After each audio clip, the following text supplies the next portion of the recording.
I still remember the exact moment my world shifted. It was a Tuesday morning in downtown Chicago, the kind where the wind cuts through your jacket and the sky looks like it's holding back tears. I was sitting in the glass-walled conference room on the 32nd floor of Morrison & Associates, watching the city wake up below while waiting for what I thought would be a routine project review. My name is Sarah, and I'd been working as a senior marketing strategist for this prestigious consulting firm for 3 years. 3 years of 60-hour weeks, missed family dinners, and sacrificed weekends. 3 years of building what I believed was a solid reputation. The conference room door swung open, and in walked my boss, Richard Morrison. Yes, the Morrison from the company name. He was followed by Jessica, our 22-year-old intern who'd started just 2 months ago. Fresh out of Northwestern, all bright smiles and eager energy. "Sarah," Richard said, not bothering with pleasantries as he dropped into his leather chair. "I've been reviewing your proposal for the Henderson account." I straightened up, confident. I'd spent 2 weeks perfecting that proposal, researching every angle, crafting what I believed was a comprehensive strategy that would secure us a $2 million contract. Richard slid the document across the mahogany table. My heart sank when I saw the red ink bleeding across every page. Comments, corrections, entire paragraphs crossed out with aggressive strokes. "This is amateur work, Sarah," he said, his voice carrying that particular tone that makes your stomach drop. "The market analysis is shallow, the demographic targeting is off, and don't get me started on the budget projections." I felt heat rising in my cheeks. "Richard, I can revise." He held up his hand, stopping me mid-sentence. Then he turned to Jessica with a smile I'd never seen him give me. "Jessica, show Sarah what real strategy looks like." Jessica, looking slightly uncomfortable but eager to please, opened her laptop. "I took the liberty of reworking some sections," she said apologetically, glancing between Richard and me, "just as a learning exercise." As she clicked through her presentation, I watched my weeks of work being dismantled and rebuilt. Her analysis was more detailed, her projections more accurate, her creative approach better, undeniably better. "See that?" Richard said, his voice dripping with satisfaction. "Even my intern writes better than you." The words hit me like a physical blow. I felt my face burning as Jessica shifted uncomfortably in her seat. The silence in that glass room felt suffocating, with the entire office visible beyond the walls, some colleagues already stealing glances our way. Richard leaned back in his chair, clearly enjoying the moment. "Maybe it's time you considered whether you're really cut out for this level of work, Sarah." I managed to mumble something about understanding and improvements, gathered my things, and walked out of that conference room feeling smaller than I had in years. As I passed my colleagues' desks, I could feel their eyes on me, some sympathetic, others curious about what had clearly been a public dressing down. That afternoon, I sat at my desk staring at my computer screen, Richard's words echoing in my head. "Even my intern writes better." The shame was consuming, made worse by the fact that Jessica really had done better work. The humiliation wasn't just about being criticized.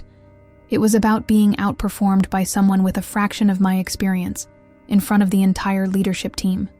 I went home that night to my small Lincoln Park apartment, ordered takeout I barely touched, and stared at the city lights wondering if Richard was right. Maybe I wasn't cut out for this. The next few days were torture. Word had spread through the office about my public humiliation, and I could feel the shift in how people looked at me. Some offered sympathetic smiles, others seemed to avoid eye contact altogether. Jessica, to her credit, tried to apologize, but that almost made it worse. "Sarah, I'm really sorry about yesterday," she said, appearing at my cubicle Thursday morning with 2 cups of coffee. "I didn't mean to." "You did nothing wrong," I interrupted, forcing a smile. "Your work was excellent. That's what matters." But inside, I was drowning. Every project Richard assigned me felt like a test. Every interaction a reminder of my apparent inadequacy. When I presented revised work, he'd find new flaws. When I suggested ideas in meetings, he'd dismiss them or, worse, assign them to someone else to refine properly. The breaking point came the following Monday. I was working late, trying to perfect a campaign proposal for a major retail client, when I overheard Richard talking to his assistant in the adjacent office. The walls in our building were thinner than they appeared. "I don't think Sarah's going to work out long term," he was saying. "Maybe we should start looking for her replacement. Someone more capable." His assistant murmured something I couldn't make out. "The intern has more natural talent than Sarah's developed in 3 years," Richard continued. "It's actually embarrassing. I'm thinking of not renewing her contract when it comes up for review."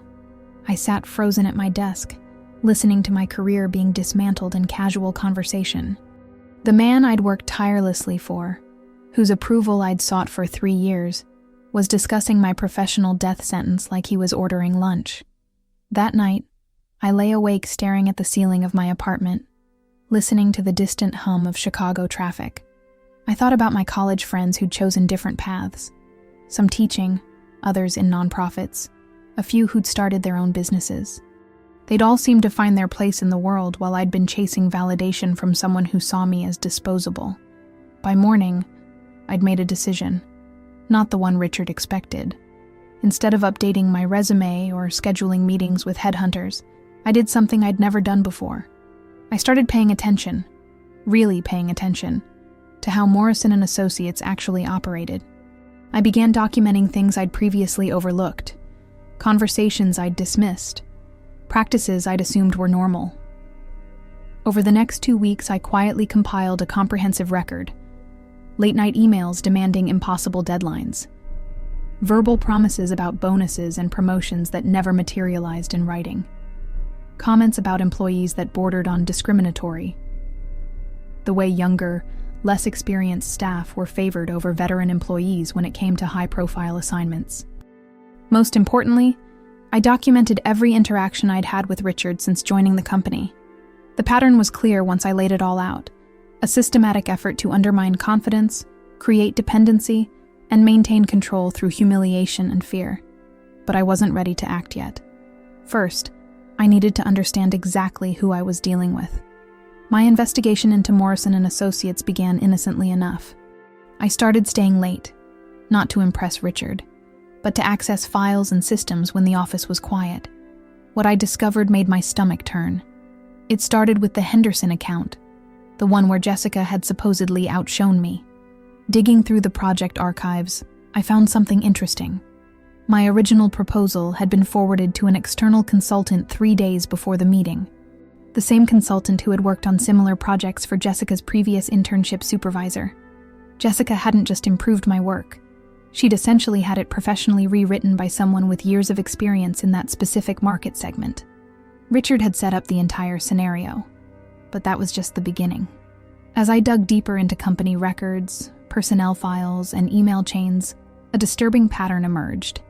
This wasn't the first time Richard had used the "intern writes better" tactic. Over the past 5 years, 7 senior employees had left the company after similar public humiliations. All had been replaced by younger, cheaper alternatives.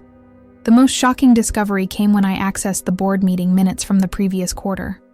Richard had presented my Henderson proposal, the original one he'd torn apart, as his own strategic vision. The board had approved it unanimously, praising his innovative approach to market penetration. I printed everything. Every email, every document, every piece of evidence that showed Richard's systematic pattern of undermining experienced employees while taking credit for their work. The file grew thick enough to require its own folder. But the final piece of the puzzle came from an unexpected source. Margaret Chen, the company's head of HR, who approached me during my lunch break on a rainy Wednesday. "Sarah, could I speak with you privately?" she asked, her usually professional demeanor seeming strained. We walked to a small cafe 2 blocks from the office, where Margaret ordered coffee with shaking hands. "I've been watching what's happening with you and Richard," she said quietly. "It's not right, and it's not the first time." Margaret had been with the company for 12 years, since before Richard had inherited control from his father. She'd watched the culture shift from collaborative to toxic, seen good people driven out by manufactured crises. "I've been documenting everything," she confessed, "building a case. But I need someone with direct experience, someone willing to speak up." She slid a business card across the table. "The board meeting is next Friday. They're reviewing department performance and personnel decisions. If you're planning to do something, that would be the time." That evening, I sat in my apartment with 2 folders spread across my coffee table. One contained my original resignation letter, a polite, professional document that blamed no one and burned no bridges. The other contained something much more powerful, a comprehensive report titled Patterns of Workplace Manipulation and Credit Theft at Morrison & Associates, a case study in toxic leadership. I had spent 3 weeks putting together 47 pages of documented evidence, complete with timestamps, email chains, and testimonials from former employees I'd tracked down. It wasn't just about my humiliation anymore. It was about every person Richard had systematically destroyed to feed his own ego and maintain control. The question wasn't whether I had enough evidence.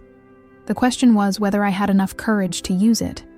Friday morning arrived gray and cold, typical Chicago autumn weather. I dressed carefully, my best navy suit, the one I'd worn to my first interview at Morrison & Associates 3 years ago. It felt appropriate somehow, like coming full circle. The board meeting was scheduled for 10 a.m.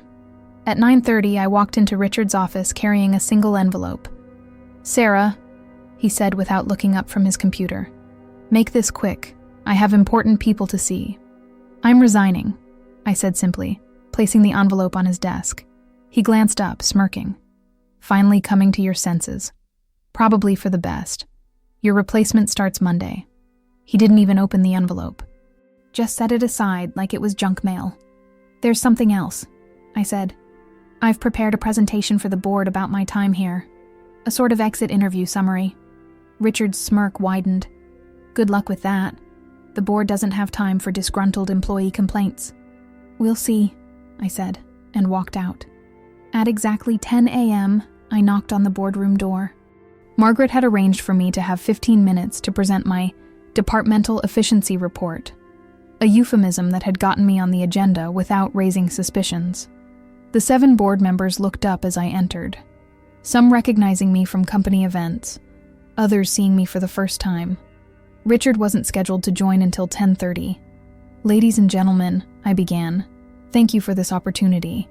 What I'm about to share with you represents 3 years of observation and 3 weeks of careful documentation.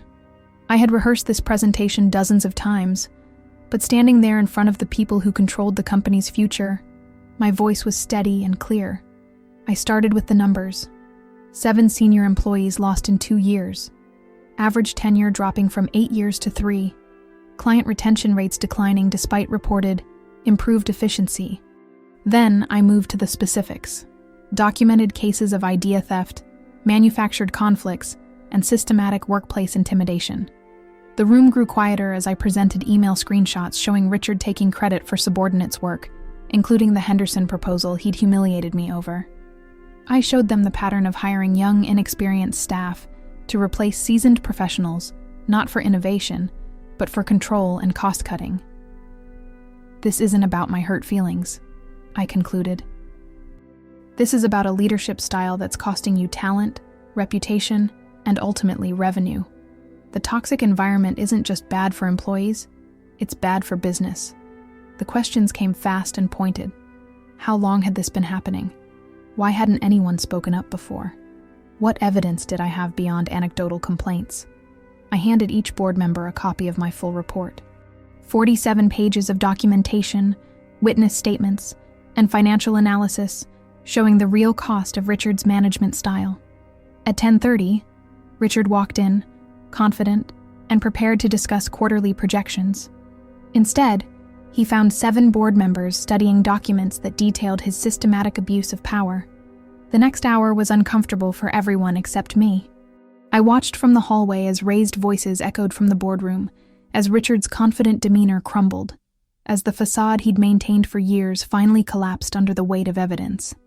By noon, Richard Morrison had been placed on administrative leave pending a full investigation. By the end of the week, he was gone entirely, along with 2 other managers who'd enabled his behavior. Margaret was promoted to interim leadership. Jessica was offered a full-time position with proper mentorship and support. And I had job offers from 3 of Morrison & Associates' biggest competitors within 2 weeks, each having heard about the woman who'd taken down a toxic boss with nothing but documentation and courage. But the real victory wasn't professional. It was personal. For the first time in 3 years, I looked in the mirror and saw someone I respected. Someone who hadn't just endured humiliation, but had transformed it into accountability. Sometimes the quietest revolutions are the most powerful ones. Sometimes the best response to, "Even my intern writes better," isn't to write better. It's to write the truth. That truth set more than just me free. It freed an entire company from a culture of fear, and freed future employees from experiencing what I had endured. Richard had laughed when he said those words, thinking he was delivering a final blow to my confidence. Instead, he had awakened something much more dangerous than hurt feelings. He had awakened my sense of justice. And that, as it turned out, wrote itself beautifully